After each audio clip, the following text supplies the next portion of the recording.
उज्जवल Bharat news के खास programme editors talk को देखने वाले आप सभी दर्शकों को खुशबू का नमस्कार। आप सभी को हमारे इस प्रोग्राम को सबसे ज़्यादा देखने, ज़्यादा पसंद करने और अपने फैमिली और फ्रेंड्स को शेयर करने के लिए पूरे उज्जवल भारत न्यूज टीम की ओर से आप सभी दर्शकों का बहुत बहुत आभार। आप सभी हमें ऐसा ही प्यार देते रहे ताकि हम आपके एक्सपेक्टेशन पर खरे उतर सके।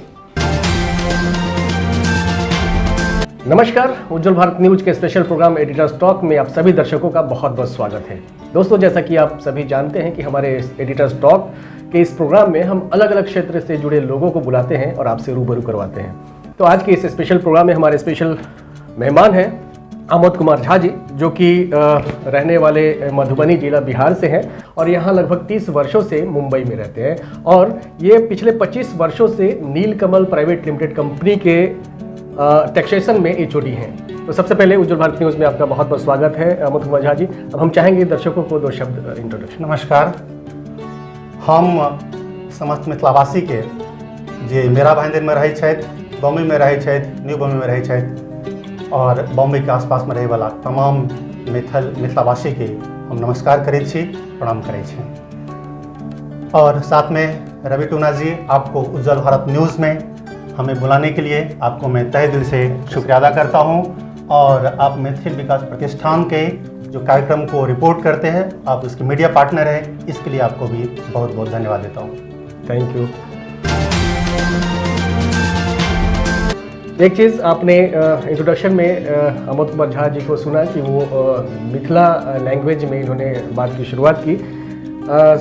ये इसलिए मैंने पहले नहीं बताया कि ये जो है मैथिल विकास प्रतिष्ठान एक प्रतिष्ठित संस्था है जिसके संस्थापक सचिव भी हैं। तो इसलिए इन्होंने, और मिथिला के रहने वाले हैं, तो इन्होंने मैथिल में अपनी बातों को शुरुआत किया। आमोद जी, आपने पिछले कई वर्षों से, बहुत दिनों से आप सामाजिक कार्य में लगे हैं, आपने एक संस्था का भी गठन किया है। तो कहीं ना कहीं जो मैथिल समाज है उनको आपसे अपेक्षाएं बढ़ गई होंगी, तो इसको आप किस तरीके से लेते हैं? धन्यवाद। ये सच्चाई है कि हम लोग 5 वर्षों से डॉक्टर मोहन झा जी के साथ में और हमारे जो जितने भी हमारे एक विचार के लोग हैं, हम सब लोग एकत्रित होकर हमने संस्था का गठन किया। और उसके बाद से हमने एक से बढ़कर एक कार्यक्रम की है जिसमें समाज के सभी लोगों का हमें सहयोग मिला। चाहे मेडिकल कैंप हो, पहली बार मेरा भाईंदर में जब हम लोगों ने 2017 से मेडिकल कैंप की शुरुआत की तो 1000 से अधिक लोग आए। क्रमशः बढ़ते गए और हम लोगों ने डॉक्टर मोहन झा के जो नेतृत्व में हम जो मेडिकल कैंप करते हैं उसमें सारे डॉक्टर्स आते हैं वहाँ पे, और सारे जो जितने भी टेस्टेड होते हैं हम लोग उसको करते हैं, फ्री मेडिसिन डिस्ट्रीब्यूशन किया जाता है। तो लोगों का जो विश्वास है, जो एक ऐसी संस्था बनी है मेरा भाईंदर में जो देने के लिए है, लोगों को सेवा करने के लिए है, इसलिए लोगों का झुकाव, लोगों की विचार, लोग हमसे स्वतः ही जुड़ने के लिए प्रेरित हुए। दूसरा जो हमने कार्यक्रम किया है एजुकेशन पे, कैरियर गाइडेंस अवार्ड सेरेमनी किया। इसमें भी सारे छात्र हम लोगों से जुड़े, उनकी अपेक्षाएं बढ़ गई। हम अच्छे अच्छे वक्ताओं को जो स्पीकर्स हैं उनको बुलाते हैं। जैसे हम IAS को बुलाते हैं जो मोटिवेट करे स्टूडेंट को, गाइडेंस दे उनको। हम अच्छे प्रोफेसर को बुलाते हैं और एक इंटरेक्टिव सेशन होता है स्टूडेंट के बारे में, उनको हम पूरा गाइडेंस देते हैं। और लास्ट टाइम पे तो ऐसी हुई थी कि छात्रों की संख्या इतनी बढ़ गई थी, मुझे बहुत ही गर्व होता है, गवाह हूं मैं उस कि 500 स्टूडेंट उस हॉल में भर गए थे, जो हम लोगों को संभालना एक कठिन हो गया था। तो लोगों की जो हमारे प्रति, मैथिल विकास प्रतिष्ठान के प्रति जो लगाव है वो उस बात को इंडिकेट करता है। और निश्चित रूप से मैं बेहद मुझे लगता है कि जिस उद्देश्य के लिए हमने इस संस्था की स्थापना की थी, मुझे लगता है कि साकार हो रहा है। नहीं झा जी, आपने सही बताया, क्योंकि मैं दर्शकों को बताना चाहूँगा कि ये इन्होंने जो कैरियर गाइडेंस प्रोग्राम की बात की है, उस समय मैं था, हमने न्यूज़ भी बनाया था। तो वहाँ पे जो इनके समाज के जो स्टूडेंट्स थे, इनका इंट्रोडक्शन भी था कि जो भी एक्सीलेंट पर्सनालिटी जो अपने जॉब में है उनको इंटरेक्ट कराए। इन्होंने सवाल जवाब, बच्चे जो आए थे वहाँ छात्र, वो करते थे और उनसे गाइडेंस ले रहे थे कि हम इस क्षेत्र में जाना चाहते तो कैसे बने, और लोग दे भी रहे थे। और उसमें भीड़ बहुत ज़्यादा थी, ऐसा हुआ, लेकिन समाज का एक सहयोग बहुत अच्छा रहा कि लोग बाहर भी खड़े होकर इस प्रोग्राम का आनंद ले रहे हैं। निश्चित रूप से मैं तमाम मिथिलावासी को, खास करके जिन्होंने उस प्रोग्राम को अटेंड किया, बड़ी शांत से, कठिनाइयाँ हुई लेकिन बड़ी शांत से, और उन्होंने पूरा कार्यक्रम को सुना और बच्चे के भविष्य की बातें थी और बड़ी अच्छी तरीक़े से सब सुना। उसके बाद एक और कार्यक्रम हमने किया मैथिल संस्कृति संरक्षण और संवर्धन कार्यक्रम, और सारे जितने भी हेडलाइंस थे सबके मिथिला में भेल मेरा भाईंदर हेडिंग्स बनी थी। ये चाहे नवभारत हो, नवभारत टाइम्स हो, या हमारे जो लोकल्स न्यूज़पेपर्स हैं, सब ने उसको अच्छा कवरेज किया। और आप तो मीडिया पार्टनर हैं, अच्छी तरह से कवरेज किया। तो पूरा मिथिला समाज के लोग एक अलग तरीक़ा से जो हम काम कर रहे हैं समाज के लिए, चाहे वो संस्कृति की बात हो, एजुकेशन की बात हो, मेडिकल कैंप की बात हो, एक पूरा डेडिकेशन होकर के हम लोग काम करते हैं। हमारी पूरी टीम है और पूरी टीम उसी डेडिकेशन भाव से काम करते हैं, निस्वार्थ भाव से सारे काम करते हैं। और जब ये कहते हैं ना, सब स्वच्छ मन से जब आते हैं तो लोग भी जुड़ते हैं और कारवां बनती है और सब कुछ अच्छा होता है। सर, एक चीज़ बताइए कि आपने जो समाज के लोगों को जोड़ते हैं, तो ये कार्य कैसे कैसे लोगों को अपने संस्था में जोड़ते हैं, और अब तक आपके इस प्रतिष्ठान में कितने सदस्य हो चुके हैं? देखिए, समाज में मेरा भाईंदर में तो मुझे लगता है काफ़ी सारे लोग हैं, एक्चुअली सही आंकड़ा नहीं है, लेकिन प्रायः प्रत्येक बिल्डिंग में 2-4 मिथिला के और बिहार के लोग तो हैं ही। बट हम लोग अभी तक हमारे संस्था से 500 परिवार जुड़ चुके हैं और वो रजिस्टर्ड मेंबर है 500 हमारे, और जो लोग ऐसे जुड़े हुए हैं जो शुभचिंतक है वो हजारों में हैं। और हम लोग लोगों से मिलते हैं, जुलते हैं, वो लोग खुद आके मिलते हैं। और अभी तो आपको जस्ट बताते हुए मुझे खुशी हो रही है कि मैथिल विकास प्रतिष्ठान ने वेबसाइट भी लॉन्च किया है। अब आप खुद जाके स्वयं मैथिल विकास प्रतिष्ठान को लॉगिन कीजिए और वहाँ पे मेंबरशिप में जाइए। आप मेंबर्स के लिए अप्लाई कीजिए, उसकी जो नॉमिनल फीस है फीस दीजिए, इमीडिएटली आइडेंटिटी कार्ड भी जनरेट होती है। जो आपका ये नंबर हुआ, आप मैथिल विकास प्रतिष्ठान के सदस्य बन गए। तो हमने पूरा टेक्नोलॉजी बेस हमने ऑर्गेनाइजेशन बनाया है ताकि वो ट्रांसपेरेंसी हो, लोगों को पता चले कि संस्था में क्या हो रही है। सारे जानकारी हमारे वेबसाइट पे भी उपलब्ध है और लोग जुड़ते हैं। हम लोग संख्या तो काफ़ी बढ़ गई होती है, अभी कोरोना काल के वजह से काफ़ी उसमें ब्रेक लगा है, लेकिन काफ़ी अच्छी संख्या में लोग बहुत जल्दी हमारी संस्था से जुड़ेंगे। आमोद जी, मैथिल विकास प्रतिष्ठान का जो के विषय में हम चर्चा कर रहे हैं, तो आपकी इस संस्थान की कानूनी मान्यता क्या है? देखिए, मैथिल विकास प्रतिष्ठान का हमने सोसाइटी में रजिस्ट्रेशन कराया था और जो 31 जनवरी 2019 को रजिस्ट्रेशन हुआ। उसके बाद में बॉम्बे चैरिटेबल ट्रस्ट एक्ट में भी हमारा रजिस्ट्रेशन हो चुका है। और सभी दर्शकों को, मिथिलावासियों को बताते हुए बड़ी खुशी होती है कि मैथिल विकास प्रतिष्ठान को इनकम टैक्स की धारा 80G के तहत सर्टिफिकेट मिल गया है। अभी जो लोग इस संस्था को डोनेट करेंगे उनको इनकम टैक्स से छूट भी मिलेगी। तो इस तरह से हमारी संस्था की जो लीगल कंप्लायंस है हम पूरा करते हैं। और मैं लाया हूँ, ये मेरा एनुअल रिपोर्ट है मैथिल विकास प्रतिष्ठान का 2018-19 का, जो हमने बुकलेट पब्लिश किया है। इसमें सारे संस्था के विषय में लिखा हुआ है, उसकी लेखा जोखा है, उसकी जितने इनकम है, कितने एक्सपेंडिचर है, सारा चीज़ उसके बारे में दिया हुआ है। और ये मार्च 20 का जो वर्ष खत्म हुआ 19-20, उसका ये एनुअल रिपोर्ट है मैथिल विकास प्रतिष्ठान का। इस तरह से मैथिल विकास प्रतिष्ठान जो भी कार्य करती है पारदर्शक साथ करती है। और हमारे जो सारे निर्णय होते हैं मैथिल विकास प्रतिष्ठान के, पूरे कोर कमेटी की मीटिंग में निर्णय लिए जाते हैं और उसके हिसाब से हम उस कार्य को संपादन करते हैं। सर, आप एक बड़ी कंपनी जो नीलकमल है उसमें एक सीनियर पद पर कार्यरत हैं। कंपनी के अलावा आपका अपना परिवार भी है। उसके अलावा ये मैथिल विकास प्रतिष्ठान संस्था जिसमें आप हमेशा कार्य करते रहे, आप इसमें भी टाइम देते हैं, तो कैसे ये सारी चीज़ों, इन 3 जो अलग अलग क्षेत्र हैं उसको कैसे मैनेज करते हैं? शुरू में तो लग रहा था ये कठिन काम है, क्योंकि कंपनी की जो जिम्मेदारियां हैं वो बहुत बड़ी जिम्मेदारी है और उसके लिए काफ़ी समय देना पड़ता है। और नीलकमल में काम करने के बाद दूसरी जगह पे काम करने के लिए सोचता भी नहीं है। शायद मैं ही पहला व्यक्ति हूँ उस कंपनी में जो नीलकमल के अलावा भी दूसरा काम करता हूँ। परिवार का पूरा सहयोग है, इसीलिए ज़्यादातर परिवार के कामों में मुझे समय देने की ज़रूरत नहीं पड़ती है। उसके बाद मन में इच्छा होती है तो समय निकल जाते हैं और एक प्लेटफॉर्म तैयार करना है। मुझे बेहद खुशी है कि हमारे साथ जितने लोग काम करते हैं, मैं बार बार डॉक्टर मोहन झा का नाम लेता हूँ कि उनके सानिध्य में, और जितने भी लोग हैं, चूँकि नाम लेने जाऊँ तो एक बड़ी लंबी लिस्ट है, सब लोग एक से बढ़ के काम करते हैं। और एक टीम, अच्छी टीम हो तो काम करने में कोई कठिनाई होती है। मैं इसमें बहुत ही भाग्यशाली हूँ कि एक अच्छी टीम मिली है मिथिला की, और अधिकतर लोग कॉरपोरेट में काम करते हैं, इसलिए कोई सोच भी एक तरह की है, कार्यप्रणाली भी एक तरीका है, और इसलिए अच्छा से काम होता है। कोई कठिनाई अभी तक तो कम से कम कोई कठिनाई नहीं हुई हो, और होपफुली कि फ्यूचर में कोई कठिनाई नहीं होगी। एक बहुत ही अहम क्वेश्चन मैं आपसे जानना चाहूँगा, हमारे दर्शक भी जाने, क्योंकि कोई भी ऑर्गेनाइजेशन होते हैं तो वहाँ डिफरेंट तरीके के लोग होते हैं, हर किसी का माइंडसेट अलग अलग होता है। तो जो संस्था होती है उसमें जो पदाधिकारियों का जो पद होता है उसको लेके बहुत मारामारी चलती है, और लोग चाहते हैं कि मैं अध्यक्ष पद पे जाऊँ, मैं सेक्रेटरी बनूँ। तो इससे कहीं आपका छूता है क्या? नहीं, बहुत अच्छा क्वेश्चन है। और मैथिल विकास प्रतिष्ठान जब बनी तो उस टाइम पे हुआ कि कोई ये तो संवैधानिक पद है, चेयरमैन है, अध्यक्ष है, या सलाहकार हैं, या कोई भी पद है।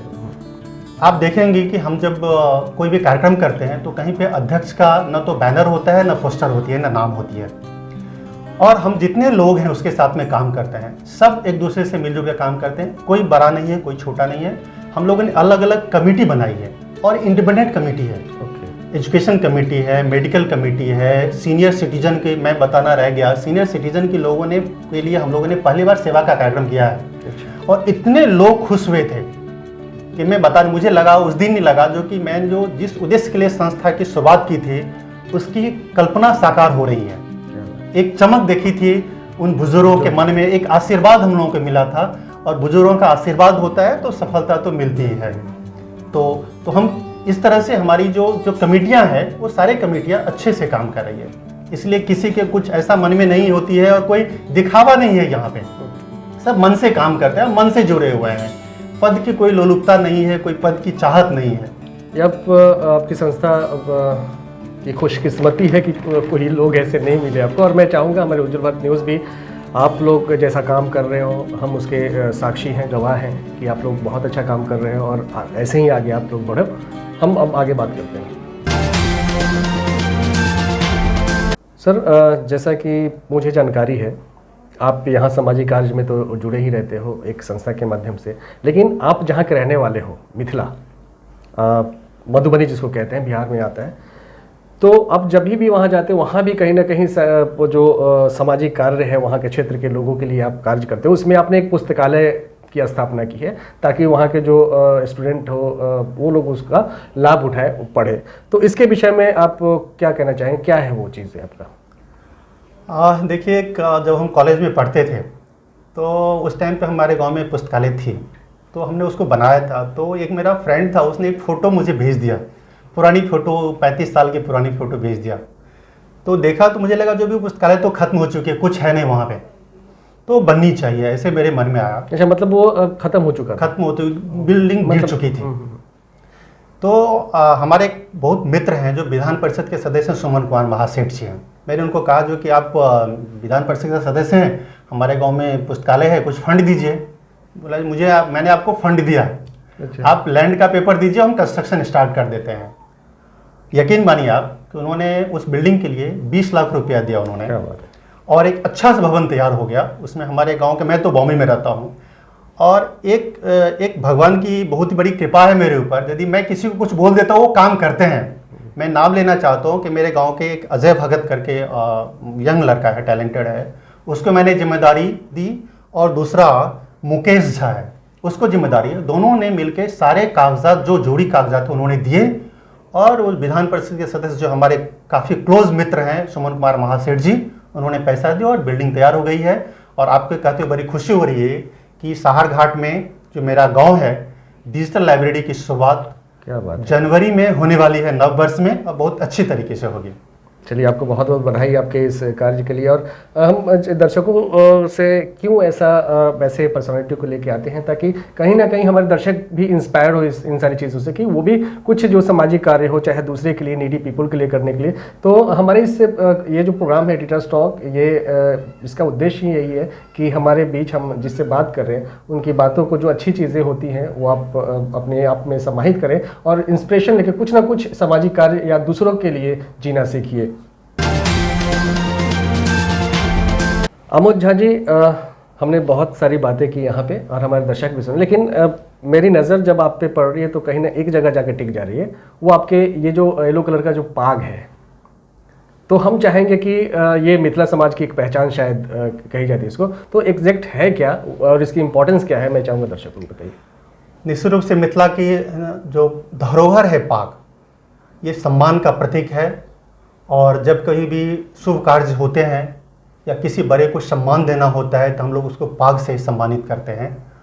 पाग, मखान, माछ और पान, अच्छा, ये मिथिला की प्रसिद्ध चीज़ें हैं जो वहाँ की प्रमुखता से मिलती है। मिथिला की मखान हो, उसकी जो गुणवत्ता है, अभी तो काफ़ी साइंटिफिक रिसर्च हुए हैं और काफ़ी बड़ा एक इनकम का रिसोर्स भी है, सोर्स भी है हमारी मिथिला के लिए।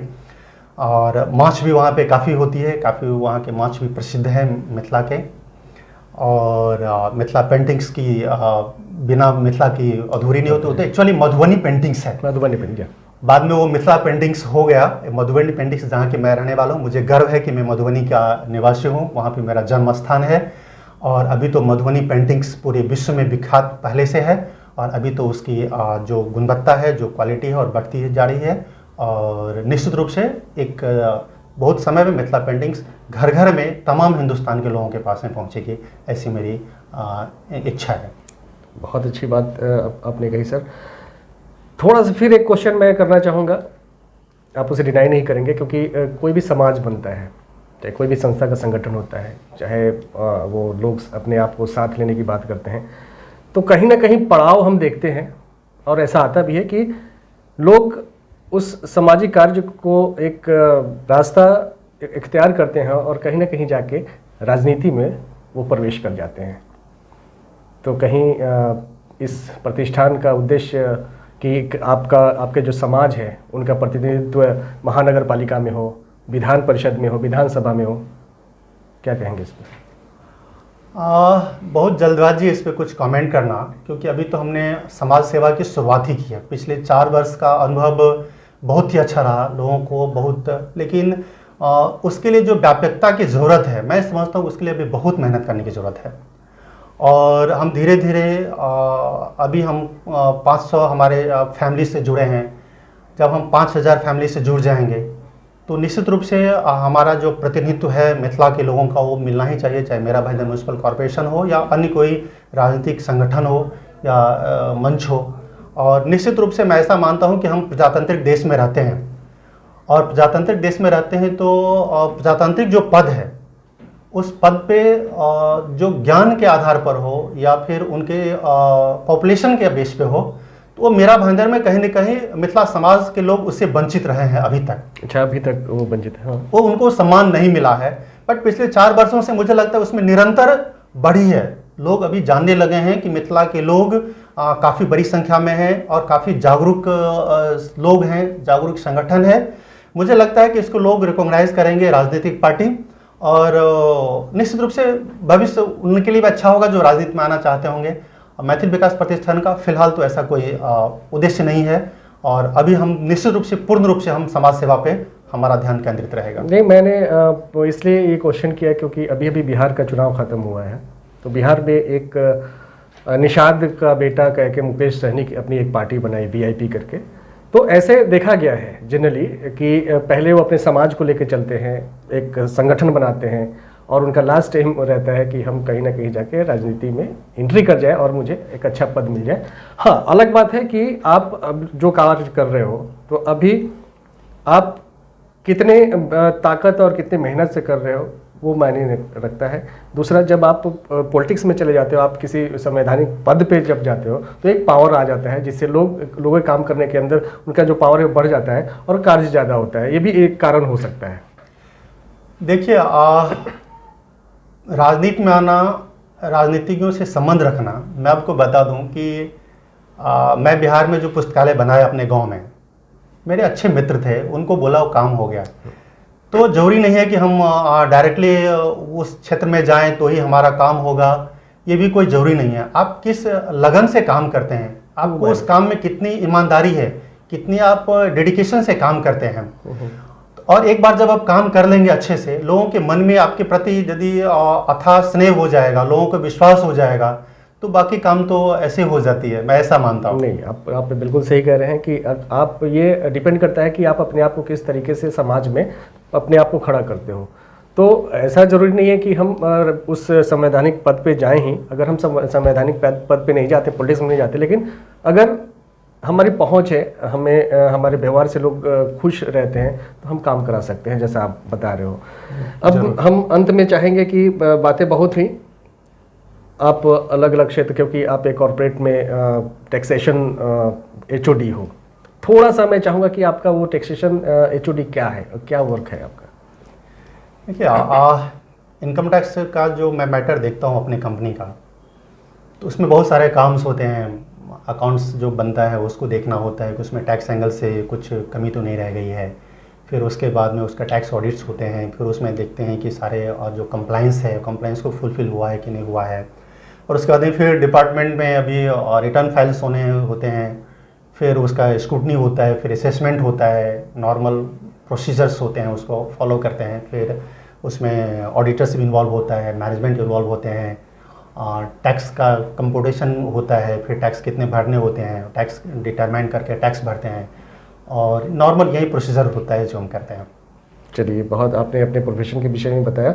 अब हम चाहेंगे कि जाते जाते, क्योंकि आपका एक करियर, प्रोफेशनल करियर अलग है, सामाजिक सरोकार से जुड़े हुए हैं और 25 साल का अनुभव रहा है अपने इस टैक्सेशन के क्षेत्र में, तो मैं चाहूँगा कि हमारी यंग जनरेशन को एक जाते जाते प्यारा सा संदेश आप दीजिए। हम समस्त मिथिलावासी के कह चाहे छियै जे अहाँ सब मैथिल विकास प्रतिष्ठान से जुड़ू। हमर इच्छा अछि जे हमरा तखन बड़ खुशी हैत और हमरा लागत जे कि हम ई संस्था बना कऽ बहुत बड़का काज केलहुँ, जखन समस्त मिथिलावासी, विशेष रूप से मेरा भाईंदर में रहनिहार प्रत्येक मैथिली कहथिन जे मैथिल विकास प्रतिष्ठान हमर संस्था है और हम एकरा बनाव में हमर योगदान अछि। और जखन वो जुड़थिन तऽ मैथिल विकास प्रतिष्ठान के जे सदस्य छै, हम टैक्सेशन में छी, केओ डॉक्टर छथिन, केओ और फील्ड में छथिन, हुनकर जे कोनो क्वालिटी छनि, हुनका में जे कोनो गुण छनि, वो जे कुछ दऽ सकै छथिन, हर एक सदस्य के देबऽ के लेल तत्पर छथिन। हम आग्रह करै छियनि हुनका कोनो भी जरूरत, व्यक्तिगत रूप से कोनो इनकम टैक्स से जुड़ल कोनो मैटर होइन या और कोनो टैक्स से जुड़ल कोनो लीगल कंप्लायंस के कोनो जरूरत है, हमरा से संपर्क करता, हम निश्चित रूप से हुनका के बारे में जानकारी देबनि। पुनः हुनका से आग्रह जे मैथिल विकास प्रतिष्ठान के सदस्य बनू। अहाँ मैथिल विकास प्रतिष्ठान के वेबसाइट maithilvp.com पर जाकर लॉगिन करूँ और ओहिठाम जाकर सदस्यता ग्रहण करूँ। क्या बात है, बहुत अच्छा संदेश आपने दिया और मैथिल विकास प्रतिष्ठान से जुड़ने का आह्वान भी किया लोगों से। हम भी चाहेंगे कि अगर आप तक आवाज़ जा रही है तो आप हैं तो इस मैथिल विकास प्रतिष्ठान से जुड़े, क्योंकि एक सामाजिक कार्य आपके थ्रू होगा। आपने बहुत अच्छा संदेश दिया हमारे दर्शकों को। आप हमारे आज स्टूडियो में आए और इस एडिटर्स टॉक में एक प्रोग्राम में भाग लिया, आपका बहुत बहुत शुक्रिया सर। तमाम जो उज्जवल भारत न्यूज़ के दर्शक हैं, उन सबों को मैं बहुत बहुत धन्यवाद देता हूं कि आप इनका चैनल सब्सक्राइब करें, इनके चैनल पर आएँ, इनके चैनल को देखें। और मैं एक बार आपको रवि जी बहुत बहुत धन्यवाद देता हूं कि आपने अपने स्टूडियो में मुझे बुलाया और आप मुझे सम्मान दिया। ये मेरा सम्मान नहीं, पूरा मिथिलावासी का सम्मान है। आपको बहुत बहुत धन्यवाद। आज के लिए फिलहाल इतना ही। ताज़ा तरीन खबरों को जानने और देखने के लिए आप हमारे उज्जवल भारत न्यूज को लाइक, शेयर एंड सब्सक्राइब जरूर कीजिए और अपने कमेंट्स हमारे चैनल के कमेंट्स बॉक्स में साझा जरूर करें। दीजिए इजाजत, नमस्कार।